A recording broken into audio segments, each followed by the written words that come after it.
Hey guys, welcome back to the Wild and Wonder podcast. My name is Nick Robertson. I'm the founder and owner of Wild Ad Creative Co. We're a website and branding company that specializes in helping photographers.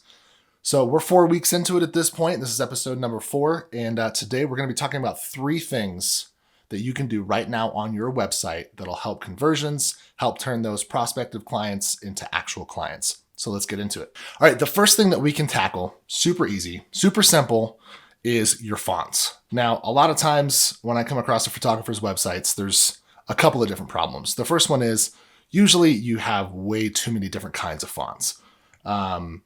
You've got script this, handwritten that, sans serif this, sans serif that. You just got too many things going on with your fonts. What we usually like to do is 2, maybe 3 at the most. Usually 2, and then that third one is usually just a bold or italicized version of one of the 2. So you want to keep the number of fonts that you're using to around 2 if possible, maybe 3. But you really want to keep that pared down because fonts communicate emotion very, very well. And if you have a bunch of crazy fonts all over the place, it's just going to pull your potential client out of the viewing process, and it's going to make them disengage from what you're doing.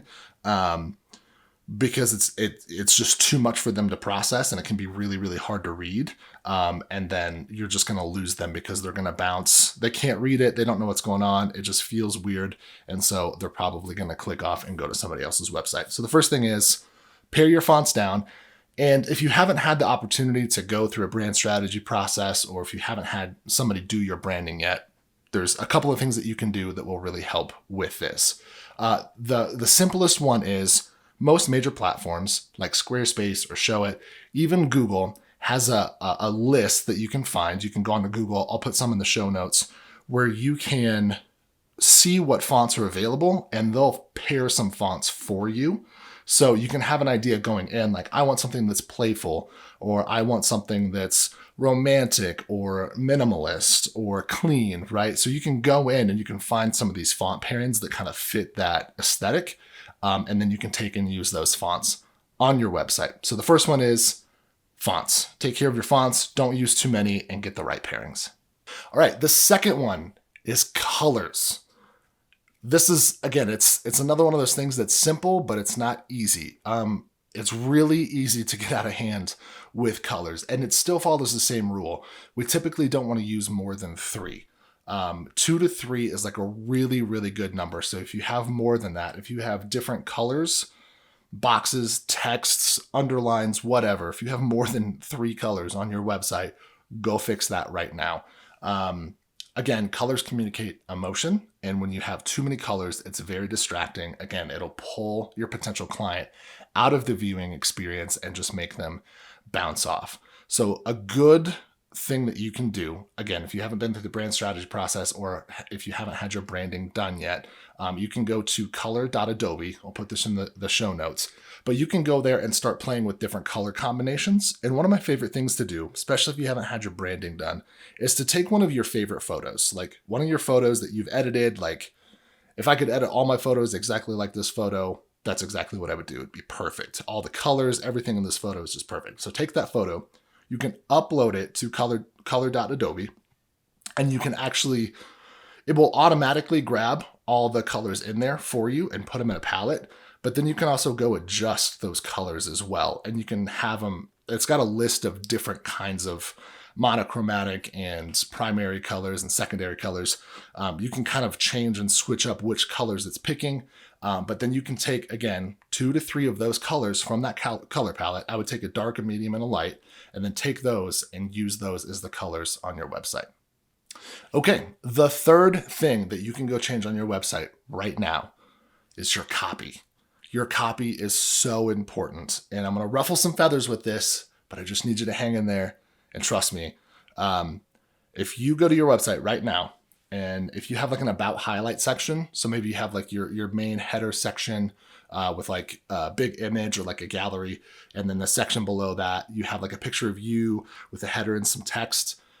If that header and text in your about highlight section, or even in your full about, if every sentence starts with I and is some kind of random fact about you, you need to go change that. And I know that that's really hard because our photography businesses are really personal. But the reality is that nobody cares. Like, if you've got somebody that's coming from social media that you've warmed up for a long time, they might care. And we'll still give that to them. And typically we want to give those kinds of details in a separate about page that they can click to find more about. But generally speaking, you need to make the copy on your website about your potential client. If you're just talking about you all the time and how you love photography and how you love this and you love that and how you were born with a camera in your hand, they don't care. And try to think about it like this. Like, have you ever had a conversation with somebody and all they did was talk about themselves? Those are rough conversations to have. It's usually super weird.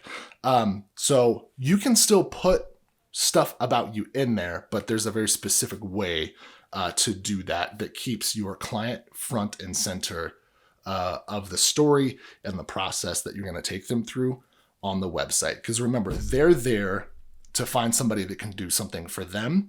And if you're just talking about yourself the whole time, they're going to bounce right on out of there because they want to go to somebody that's going to solve their problems for them, whether that's ease of booking or being nervous in front of the lens, whatever their hang up, whatever their problem is, they're trying to find somebody that can solve that. And if all you do is talk about yourself on your website and you can't prove to them that you can solve any of their problems beyond just taking a couple of pictures, the chances are is they're going to go find somebody else. Again, there's always exceptions to the rule. If you've warmed somebody up on social media for a really, really, really long time and they've kind of fallen in love with you over there, they can come over and read that stuff and they'll probably still book you.